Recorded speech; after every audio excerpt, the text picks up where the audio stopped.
Assalamualaikum warahmatullahi wabarakatuh. Saudara-saudari tercinta, di bawah langit senja yang memeluk dataran Afrika, di mana debu emas membisikkan kisah para pejuang dan pohon baobab berdiri sebagai saksi bisu peradaban, kita akan menyelami sebuah hikmah yang mengguncang hati.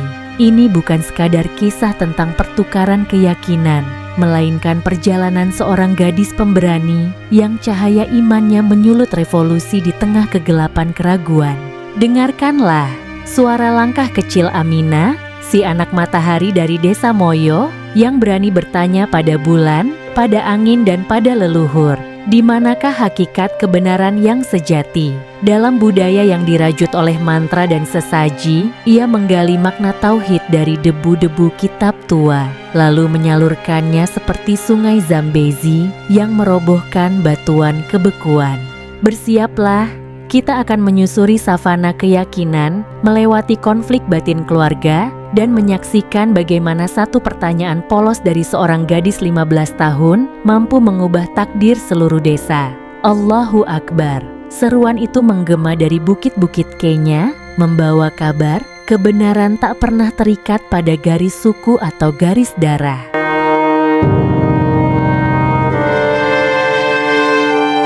Mari kita mulai. Di tengah hamparan savana Kenya, di sebuah desa kecil bernama Moyo, hiduplah seorang gadis berusia 15 tahun bernama Aminah. Desa Moyo, yang berarti hati dalam bahasa Swahili, dikenal sebagai pusat kepercayaan tradisional yang diwarisi leluhur. Setiap malam, di bawah naungan pohon baobab raksasa, warga berkumpul untuk mendengarkan kisah-kisah nenek moyang dari Mecawi, dukun, okot, pemimpin spiritual yang dihormati. Namun, di balik ketenangan ini, sebuah perubahan besar sedang menggelora dalam diri Aminah. Aminah dibesarkan dalam keluarga yang taat. Ayahnya, Jengo, adalah kepala suku yang menjaga adat ketat, sementara ibunya, Nyota, mengajarinya ritual persembahan kepada roh leluhur. Sejak kecil, Aminah diajari menari tarian ngoma, menyiapkan ugali, makanan tradisional, untuk upacara, dan menghafal mantra penyembuhan. Namun, di balik kepatuhannya, hatinya gelisah. Mengapa kita takut pada roh yang tak terlihat? Apa bukti mereka mendengar doa kita? Bisiknya suatu malam saat melihat bulan purnama. Ketika para pemuda desa pergi ke kota untuk berdagang, Aminah sering meminjam buku-buku yang mereka bawa pulang. Suatu hari, ia menemukan kitab Al-Quran terjemahan Swahili yang tertinggal di pasar. Halaman-halaman tentang tauhid, keesaan Tuhan, membuatnya terpukau. Allah itu satu, Maha Pengasih, tidak memerlukan sesaji atau perantara, pikirnya. Ia mulai sembunyi-sembunyi belajar dengan Sulaiman, seorang pedagang muslim yang sering melintasi Moyo. Kabar tentang ketertarikan Aminah pada Islam sampai ke telinga Okot. Suatu sore, di bawah baobab, Okot menantangnya. Kau mau mengganti warisan leluhur dengan agama asing? Ratusan pasang mata menatap tajam. Aminah, dengan suara bergetar namun tegas menjawab, bukankah leluhur kita juga mencari kebenaran? Jika mereka salah, apakah kita harus terus tersesat? Okot marah, tapi Aminah tak gentar. Ia mengutip surah Al-Ikhlas. Katakanlah dialah Allah yang Maha Esa.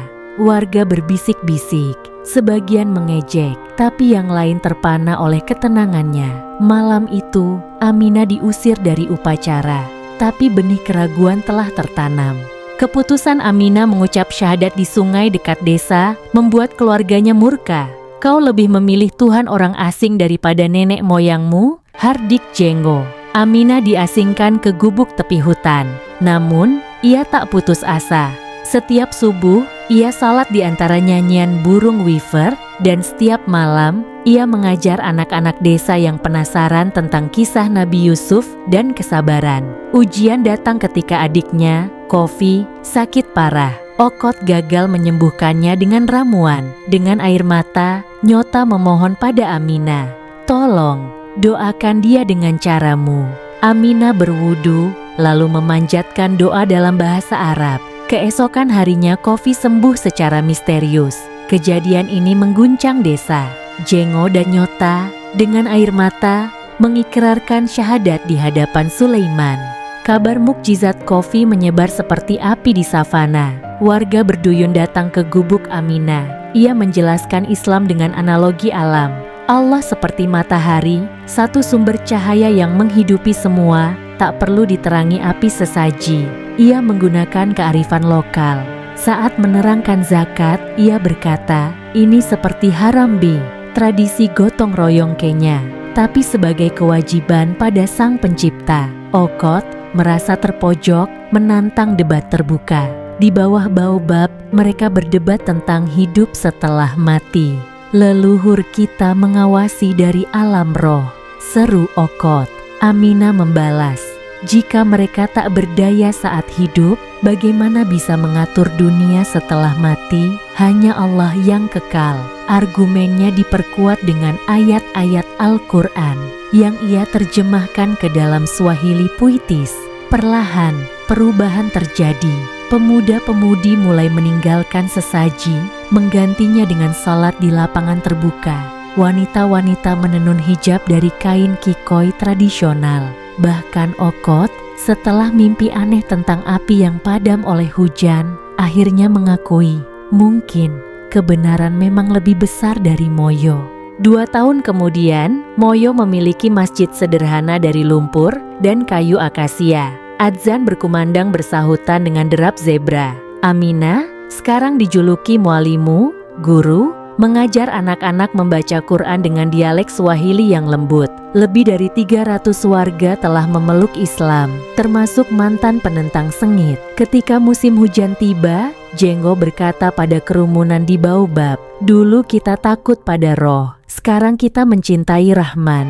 Ini bukan pengkhianatan, tapi kelanjutan pencarian leluhur kita akan sang sumber hidup. Sementara itu, Aminah tersenyum, melihat langit jingga senja, warna yang sama seperti malam ia pertama kali menemukan cahaya tauhid. Saudara-saudari yang dirahmati Allah, di ujung savana ini, di mana matahari terbenam menyisakan cahaya keemasan di dahan baobab, kita sampai pada akhir kisah. Tapi bagi Moyo, ini adalah awal dari cahaya baru. Aminah, si penerang dari Bukit Moyo, telah membuktikan bahwa kebenaran tak bisa dikubur dalam debu tradisi. Dengan syahadat yang menggema dari hatinya, ia meruntuhkan tembok ketakutan, menggantinya dengan jembatan kasih ilahi. Desa yang dulu gemetar pada bisikan roh, kini bersujud pada Ar-Rahman, Tuhan semesta alam. Lihatlah, masjid tanah liat itu berdiri gagah, di mana adzan berkumandang bersahutan dengan kicau burung hornbill. Okot, sang Mekawi tua, kini mengajar anak-anak membaca alif bata dengan jari keriputnya. Jenggo dan Nyota, yang dulu marah, sekarang menjadi penjaga mihrab, membuktikan bahwa cinta orang tua takkan pernah padam, hanya berubah bentuk dalam cahaya hidayah. Dan Aminah, ia tetap gadis kecil yang duduk di bawah baobab, tapi kini dengan Quran di pangkuan dan senyum yang menceritakan 1000 bahasa, Allah cukup bagiku, dialah sebaik-baik penjaga warisan. Sahabatku, kisah ini bukan tentang kemenangan Islam atas kepercayaan lama, melainkan tentang bagaimana hati yang jernih selalu menemukan jalan pulang kepada Sang Pencipta. Seperti hujan yang menyuburkan savana, kebenaran tak memilih. Ia datang untuk semua yang membuka pintu hati. Mari kita akhiri dengan memohon kepada Allah agar cahayanya selalu menyinari langkah-langkah kita, sebagaimana Dia menyinari Moyo. Dan kepada desa kalian, semoga baobab kebijaksanaan selalu tumbuh subur. Wassalamualaikum warahmatullahi wabarakatuh.